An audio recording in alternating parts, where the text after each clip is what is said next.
Your thoughts? I mean, I hear Michael. I guess I think it's both, right? I think if the prism is counting the delegates and you're a campaign professional, then sooner or later it's hard to see the math. But if you're taking that broader view and both can coexist, Lawrence has reminded us on multiple nights that history is instructive. Wanting to have the benefits of the White House and say you're the one who's won before and you're basically the president and the party should get in line and everyone should react to that, but you're not pulling up anything close to incumbent numbers. Donald Trump always tells us about his greatest fears by announcing them. Yes. And the thing that sticks out to me as we talk about all of the aftermath of all of this is Trump getting up on the podium tonight and saying, first thing, the party is unified like never before. And that is the thing that he's most scared about in this instance. The party is not unified. And also whether the money continues, which again, as we've said, like that really is the big question because you can't really do it unless it does continue. My takeaway for the night is that Joe Biden won the night. Donald Trump decisively won South Carolina. That is who Joe Biden wants to run against.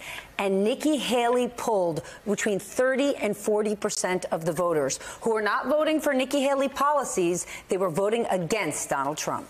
You know, I agree with that it's a big winning night for the Biden-Harris ticket. Going forward, there's only one exit poll question that matters in the rest of these Republican contests, and that is to Haley voters, how many of you will not vote for Donald Trump? That's the only exit poll question we need. Exit pollsters, make sure you get that. And one final observation, which I saved for last because it's the least likely.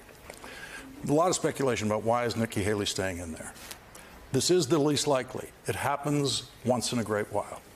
She could be doing it because it's the right thing to do.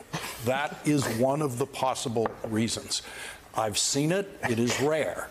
That could be what you're seeing here. Audible reaction from the panel at that thought. Joy. If I am the Joe Biden campaign tonight, I am going to be doing a deep dive into the 40% of not just South Carolina voters, but about 4 in 10 in all three of these contests going forward, going back all the way to Iowa, who have rejected Donald Trump, who is running effectively as an incumbent president, but who could not manage to clear more than about 6 in 10 Republican voters, particularly in the most evangelical 92% white electorate in the first three contests, and that means South Carolina. I'm going to do a deep dive on them because, as Lawrence has said earlier, Joe Biden doesn't need all of them. He needs 3 to 5% of them to say that Donald Trump is so unacceptable that not only do they prefer Nikki Haley in the primary, they'd rather have Joe Biden than Donald Trump in the general. That's it. I'm looking at her voters. I'm studying them. If I'm the Biden campaign, he definitely won the night tonight. Rachel.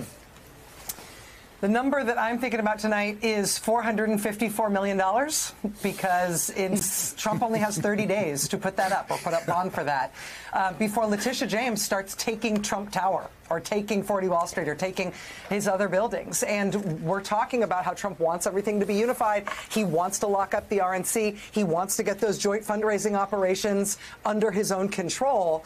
A lot of that is driven by what is now a very, very, very urgent need for a ton of money from him. And that opens up, among other things, a big new line for Nikki Haley to condemn him for his corruption in terms of why he's running and the way he's running the way he is. And that's soon. That's now. That's the next 30 days. The two-person race for the Republican nomination continues.